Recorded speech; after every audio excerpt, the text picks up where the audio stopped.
Video को like करके आगे शेयर ज़रूर कर देना। माशरा और समाज भी है, इर्तिदाद की कई वजूहात हैं। नंबर एक, इर्तिदाद जिस रास्ते से हो रहा है, शादी उसका बहाना बन रही है। क्यों शादी बहाना बन रही है? इसलिए कि वो लड़कियों की उम्र हो गई और उम्र से अब ज्यादा उम्र हो गई। हमारे यहां बेटा बेटी की शादी की उम्र ये है, बालिग हो गए, उम्र हो गई शादी। अब उस उम्र के बाद उनकी शादियां नहीं हुई। वजह जो भी रही हो, खूबसूरती नहीं है।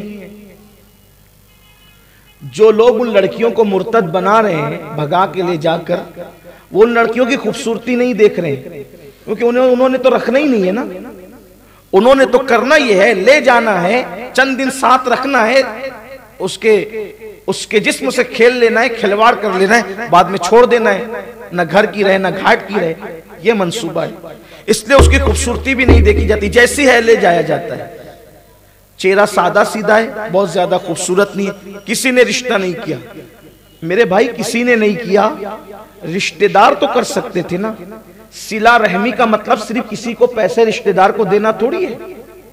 रिश्तों को निभाने का एक तरीका यह भी तो हो सकता है कि अपने एक भाई की, चचाजाद भाई की या सगे भाई की, फूफीजाद भाई की या खालाजाद भाई की कोई रिश्ते में अगर सीधी सादी सूरत वाली लड़की है और अब उसको बाहर वाला कोई करने के लिए तैयार नहीं है, तो क्या हम उसको अपने घर की बहू नहीं बना सकते? हुस्न ज्यादा न होने की वजह से उसके साथ शादी नहीं हो रही है, तो हमने भी छोड़ दिया। या खूबसूरती तो है, हुस्न तो है, मगर मान नहीं है उसके पास। अब हम भी रिश्ता करने के लिए निकलते हैं, बहुत दूर तक जाते हैं, सिर्फ माल के लिए, सिर्फ दौलत के लिए। दौलत के पुजारी हो गए हैं लोग, माल के पुजारी हो गए हैं लोग। जहेज कहां मिलेगा, ये कहां मिलेगा, वो कहां मिलेगा, वो कहां मिलेगा, या तो फिर कम से कम ये नाम कहां मिलेगा। यार फुला के बेटे का रिश्ता किसके साथ होगा? वो फुला साइजिंग वाले के, वो फला कारखाने के खातेदार के साथ, वो फुला के साथ। याद रखो, अच्छी तरह याद रखो, कितने भी बड़े मालदार के साथ अपने बेटे का रिश्ता कर दो, यार वो पूरी दौलत थोड़ी उठा करके दे देगा। जितना देना उतना ही देगा। और इंसान का देना तो इंसान का देना है, इंसान देगा तो अपनी हैसियत के मुताबिक देगा। मगर याद रखना, अगर सिला रहमी की नीयत से अपने किसी गरीब रिश्तेदार के घर तुम जाकर बैठ जाते हो और उसके यहाँ रिश्ता करके उसकी फिक्र को दूर कर देते हो, अल्लाह की इज्जत की कसम, मालदार अपनी औकात के मुताबिक देगा, लेकिन किसी गरीब की दुआ लग जाएगी तो अल्लाह अपनी शान के मुताबिक अता फरमाएगा। सिला रहमी का अंदाज देखो, देखिए आप, हजरत कासिम,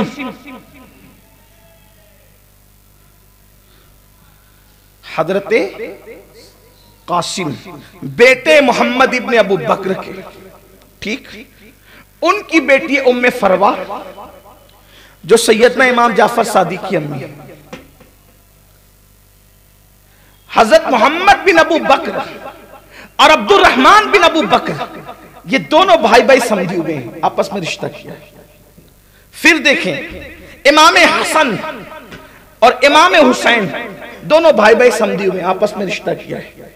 इमाम हुसैन की बेटी सैयदा फातिमा सुगरा और इमाम हसन के बेटे सैयदना इमाम हसन अल मुसन्ना, इन दोनों का रिश्ता हुआ और इनसे जो बेटा पैदा हुआ उसका नाम रखा गया अब्दुल्ला अल महज। जमीन का ये पहला सैयद है जिसको हसनी और हुसैनी होने का शरफ हासिल है। लोग कहते हैं मैं यतीम खाने से ढूंढ के ला रहा हूं, मैं फुला गरीब बस्ती से ढूंढ के ला रहा हूं। सही बात है, सब तरफ से ला, लेकिन पहले अपना घर देख, पहले हकदार तेरे रिश्तेदार हैं। आजकल तो लोगों को रिश्तेदारियों में रिश्ता करने में थोड़ी सी, अरे थोड़ा नया ढूंढो, फिर नया ढूंढते तो फिर नया मिलता ही है। हाँ, हंसने की बात नहीं, वो नया तो नया ही मिलता है। फिर हुजूर अलैहिस्सलाम ने अपनी सबसे चहीती बेटी बाहर नहीं दी, मौलाए कायनात को दी। जबकि बड़े बड़े रईस, बड़े बड़े मुत्तकी, बड़े बड़े परहेजगार मान चुके हैं। आका अलैहिस्सलाम ने फरमाया अल्लाह के हुक्म का इंतजार भी था। और जब रिश्ता कर दिया तो फरमाया फातिमा, मैंने अपने खानदान के सबसे बेहतरीन इंसान के साथ तेरा रिश्ता तय कर दिया है। बाद में वो तरतीब चलती रही और उसकी एक तफसील है। तो सिला रहमी का मतलब सिर्फ खाने के लिए पूछना नहीं है, सिर्फ दावत करना नहीं है, सिर्फ पैसे देले खर्चा करना नहीं। अगर अल्लाह ने तुम्हें नवाजा है तो अपनी बहन की बेटी, अपने भाई की बेटी, रिश्ता नहीं आ रहा है, उनकी फिक्र को हल की, या तो कहीं और। वीडियो अगर अच्छा लगा हो तो लाइक करके आगे शेयर ज़रूर कर देना।